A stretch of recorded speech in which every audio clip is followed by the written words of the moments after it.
Hello everybody and welcome back to a brand new episode of the Nitro Racing League here on NASCAR Heat 5. I hope you're all having a great day. Today we start the playoffs here of the Nitro Racing League at Bristol Motor Speedway, where I ended up qualifying in, I think it was like 8th place or something like that, but I actually had to back out before the race, so I ended up starting at the back of the field here. There was only 13 cars for tonight, but the playoffs underway now. A whole 10 drivers inside of the playoffs, so pretty much like 3 drivers here were on the outside of the playoffs. So now pretty much everybody is in this race that is going for the championship now. Let's go down into turn 3. So it was an interesting race to say the least, and you're going to see that pan out here as we go on. It was very sketchy to say the least being in this part of the pack right here. As you can see, there was a bunch of beating and banging going on just the second lap of the race here in Bristol. A bunch of unnecessary beating and banging here as I was just trying to make sure I didn't get crashed by anybody now as we came through at a turn 4. And there was 62 laps here in stage 1. As you guys know, in Nitro, the top 5 only get points in the first and second stage now, and we would though come through to lap 5 of this first and opening stage, get up the outside now of the 4 car, looking for the right opportunity to make some moves here, but we have a bit of a moment there with the 8 car now as we get to the inside of him as we go down into turns 1 as well as turn 2, but he hit the wall there and we come through out of the corner. Now the 38 of RJ's having some problems as we go down into turn 3.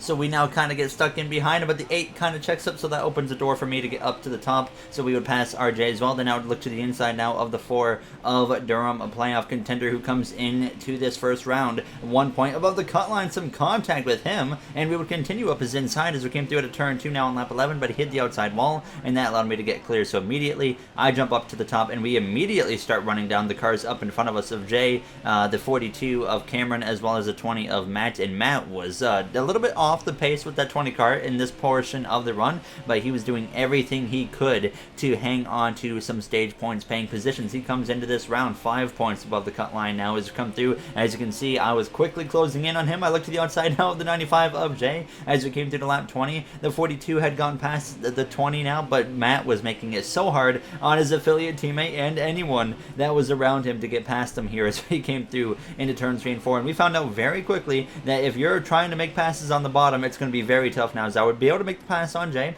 then I would try to lunge up the inside of Matt now as we came through out of turn 2 going down this back straightaway, and I found out right here just how hard it was going to be tonight to make some passes on the bottom. So immediately I knew that when it came to choosing the choose cone on the restarts, I'm definitely going to be going for the top lane for the majority of these restarts here tonight. Now as we come through on lap 26, I couldn't complete the pass, so I just kind of faded in behind Matt, and then Jay actually had a moment there and hit the inside wall, so he fell quite a ways back now as I came through once again of the inside of Matt, though on now lap 34. We come through to like 15 laps later, and we were still struggling to complete the pass on that number 20. That just shows you how significant it was to have that outside line to your advantage as we came through now turns 1 and now to turns 2. I make a bit of a mistake that cut down onto the apron, got sideways, and that opened the door for the 48 of Tyler to make the pass on me. Now he tries to go up the inside of Matt. The only difference here between myself and Tyler approaching Matt was Tyler was a lot more aggressive and physical with the 20, as you can see right there. He's run into the 20 now as we come through at a turn 2, and then I was like, man, I really should have done the same thing Tyler did, because we could have gotten past so much earlier and been running down the top 3 cars now as we came through at a turn 4 now as I tried to follow that 48 past, and we come through to lap 39, and I was starting to get a little bit aggressive myself. I ran the 20 up the track a little bit, finally cleared him, and now we hold on to the final stage point in the first stage. So finally getting to that spot now as we would try to get right back to the number 48 car here, and then we would look to the inside of him on now lap 48 of 62 on the exit of the corner. We were side by side having a battle now as we were half a track behind pretty much the leader of the 24 of Connor, who comes into this round of the playoffs 24 points above the cut line now as we came through. A little bit of contact you saw with the 48, and then he actually puts us in the outside wall there down the back straightaway now as I did everything right here to make sure I got back to the outside though of the 20 of Matt to make sure that he did not get clear, and then I would have to try and pass him again on the inside. But we actually ended up getting a caution. A few cars had crashed, including Andrew Wisdom, who comes in number 1 into the playoffs pretty much. So we would get back going here from P4. It was I chose the outside for the choose cone, and it looked like right off the bat that was going to be the wrong call to make now as we came through out of turn 2 now on the outside of that 95 of Jay as the 24 leads the way into turns 3 and 4. Now as the 48 of Tyler looks to the inside of that 19 as they're side side by side down the front straightaway with just 6 laps to go, but then I would be able to fight to the outside of the 48 now as we came through out of turn 2. Very close quarters racing with Tyler now as we go down into turn 3 as the 24 continues to drive away. I hit the outside wall again, then the 48 runs us up the track a little bit, then I hit the outside wall as we come through out of turn 4. Now as I was a little bit annoyed right then and there now as we came through, ascending it up the inside of him, trying to see if I could do anything on the bottom as we only had a lap and a half to go here in stage 1 as we go down into turn 3. Now Jay trying to get to my outside. He holds on to that final stage point as we come through to start the final lap of stage 1 as we go down into the corner of the 24. He had driven away once again, clearly showing how much speed that car has tonight now as we go down the back straightaway into turn 3 for the final time. Now is actually trying to move the 48 out of my way. Does not quite work now as we come through at a turn 4. So P4 it would be at the line here in this first and opening stage.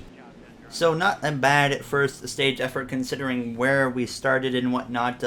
Outside of the top 10 it was now, but we would come into the pit lane here for 2 cans of fuel as well as 4 tires and get ready to go green for stage 2. So we came in to the pit lane in the 4th position, so I was expecting to come out here in P4 now, as we usually do come out where we come in the online side of things now. As I was thinking about making adjustments here, but I decided to hold off on it, but I did make some adjustments throughout this race, and I put the wedge down a little bit by like 0.1, and then I put the right rear tire pressure up by a couple clicks now as we would get underway though for the start of the second stage here in the Nitro Racing League at Bristol Motor Speedway as we go down into turn 1. I've never actually won a Nitro Racing League race here before at this very track. I've been close. Last season we finished 2nd here to RJ after a race where we ran very well. The 48 actually got on the apron or something or loose out of turn 2. He lost the car. He went towards the inside wall, so he was no longer in the picture here in the beginning part of the stage. Now it's the 19 and the 24. They would get together there as Jonathan. He hit the outside wall and takes out the fastest car here today in Bristol now as we would get to the back now of the 19. So all of a sudden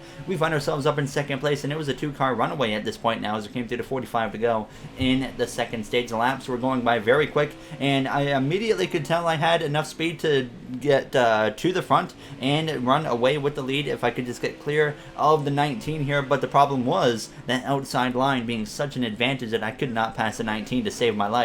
The 24 of Connor, he was actually moving his way back forwards a little bit now as you see me trying to make a move up the inside of Jonathan, because I realized how much of a gap we have, that it was worth a shot now as we come through out of turns 4. But I kind of compared trying to pass people at Bristol in this race. I was saying in the party chat that it was like racing a whole bunch of Ryan Newmans tonight. Now as a caution though, actually would end up coming out here on lap 22, so we came through, pitted for 2 cans of fuel, 4 tires, and chose the outside line on the choose cone and would get back underway right behind the leader of Jonathan as we go down into turns 1. The 24, he has worked himself back up into 2nd place as we exit turn 2, knowing how important it is to make sure we stay to his outside as we go down into turn 3. Some very close quarters racing there between myself and Connor, but we come through out of turn 4 and we briefly hold on to that 2nd position as we dive down into turn 1 now as Andrew Wisdom, he's working his way back forwards up into that 4th spot after he got had that crash earlier that brought out that caution. Now as we come through out of turn 2 though, now on lap 32, still running 2nd place, Andrew, he had moved himself now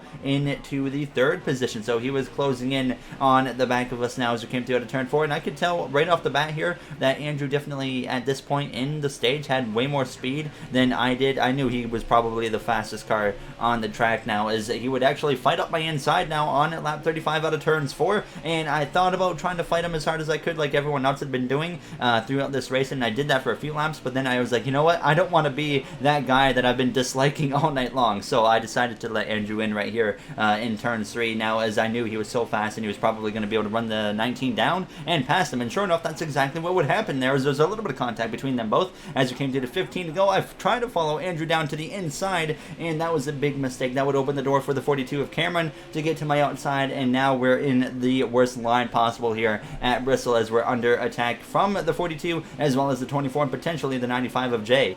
So I was immediately regretting the decision, but fortunately, I was able to get in line behind the 42 and stay on the outside. Unfortunately, though, we have another moment there as I hit the outside wall, came back down the 24. He actually got tight as I was coming back down, so we just kind of came together, and then I hit the wall again, and now dropped down into that 6th position with 10 laps to go on the stage, and absolutely nothing happened after that. Now as Andrew, he took the lead from the 19, and he drove away now as I was trying my best to not mess over Jay here, who comes into this round 9 points above the cut line, and I'm in a way better position than him, so I didn't really want to put the pressure on him too much right here. I was trying to just kind of keep him in a safe spot so we could get a stage point here as we came through now down the back straightaway into turns 3 on the final lap now of this second stage. The 42 got into the outside wall, but we come through out of turn 4, P6 unfortunately in stage 2 as Jay holds on to that final stage point now as we get ready to go green for this third and final stage. And just like in real life NASCAR, a win in the Nitro Racing playoffs will lock you in to the next round. So whoever wins this race will be locked in to the round of 8. So everybody, of course, coming to the pit lane for 2 cans of fuel as well as 4 tires now, as we were hoping that we would be able to start on the outside. Unfortunately, I mean, the good thing about finishing 6th was that we would get to start P6 here for stage 3. So the 9 car of Andrew Wisdom and Jonathan on the front row now as the green flag is out for the third and final stage here at Bristol Motor Speedway. And you see on your top left of the screen, we have a lot of racing left to go, 122 laps, but at the same time at Bristol Motor Speedway, that's not as bad as it sounds now, as a lap around here takes about 15 seconds or so. And then when the tires wear off, we were still getting about 16.1 second laps or so.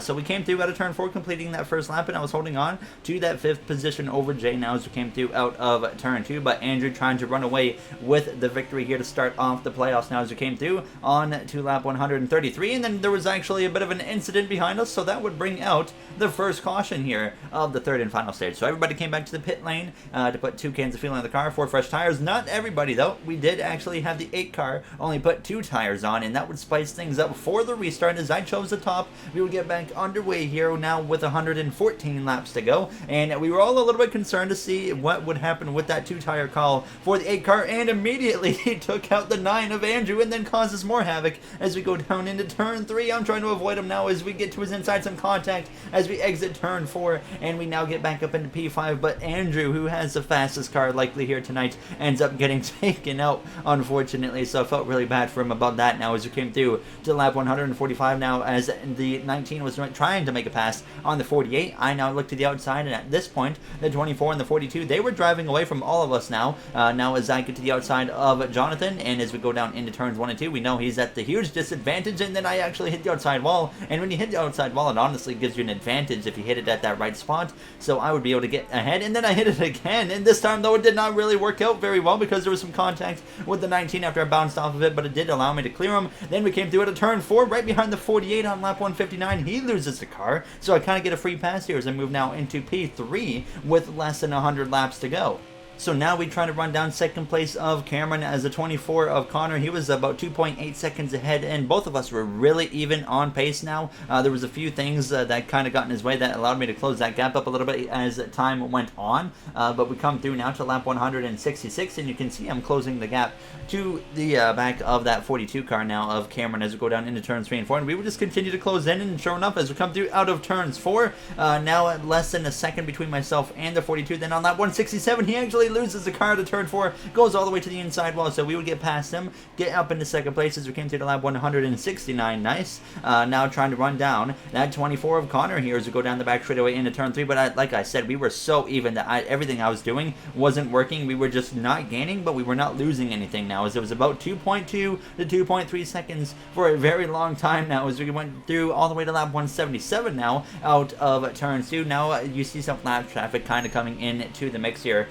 including the 41 of Christian, who was actually having some wheel problems, and that was causing a lot of issues for him. And then I would run down the 4 car of Durham here as we go down into turn 3, trying to get up the inside of him as we come through out of turn 4. Now all the way to lap 185 at this point, and we'd still been about 2.2 seconds behind that 24 car now, as we were both just so even now as we came through on 194th lap out of turns 4. Now the 24 would actually have a bit of a mishap. He would go spinning out of turns 4 after getting loose, handing the lead to me. So we come through to lap 203 now with 48 laps to go, and now we're just trying to hang on here and get to the green flag pit stops, as we've been handed a potential victory now, as both of us were so even on speed that I probably wasn't going to be able to run him down before the race had come to an end. So now we are just trying to kind of manage that lead, and we close in towards the back of our teammate of Matt, who is at risk of going a lap down now as we come through to turn 4. Now he has a moment, he goes crashing, we slam into him, and nearly have our race completely taken away as we catapulted him, went under him, and what a heart-stopping moment that was for him, because I saw him coming back up the track. I knew I wasn't going to be able to avoid him, and I thought our chances of winning had gotten taken away, and we were going to finish like 5th or something like that. But fortunately, we were able to actually get through that and have a bit of a calm down. We came to the pit lane as everybody did, and we came out and we were still leading, so everything was okay after a very interesting moment with that 20 car. So now we were just trying to focus for the rest of this race and hope that no cautions came out, and it was working in our favor now, as Connor, he was about 2.2 seconds behind me, so it was pretty much reversed between himself and I, because before his incident I was about 2.2 seconds behind him.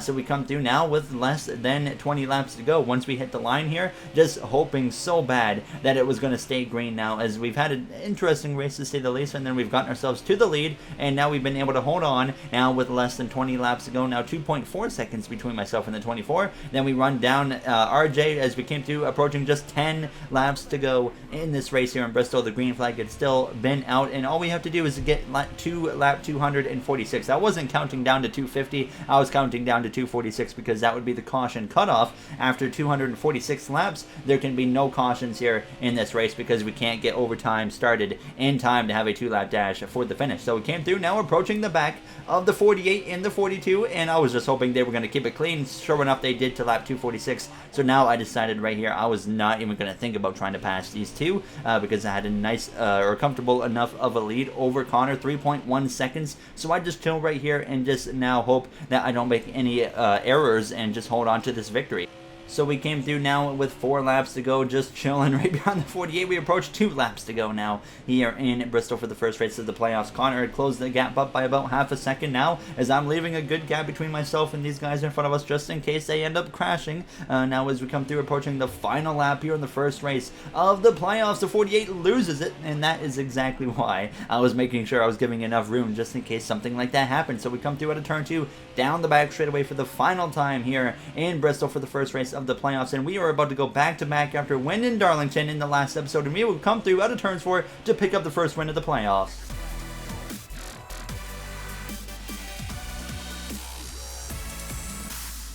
Locked in to the round of 8 here in the Nitro Racing playoffs. We are now 2 races still remain in this first round.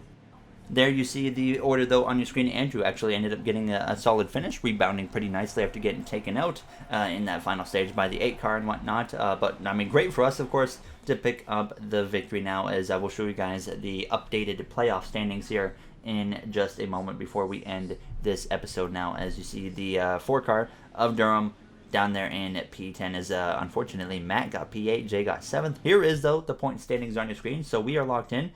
Andrew's 39 points above the cut line, Jonathan 31, Connor there 24, and then the 2 drivers on the outside looking in right now are Venom as well as Christian. So before we end this episode, I just want to say thank you to the Going Racing members of MJ, Aiden, Tony, Dylan, Joseph, RJ, Timothy, Bubba Jr., Mr. Johnson, NASCAR on Dogs, Devin Roth, Eric Chouette, as well as Matthias Hansen. Like I say every time, you guys help me a lot, and I really do appreciate it. So thank you all for taking the time out of your day to watch this episode. And I'll see you guys in the next one. Have a great day, everybody.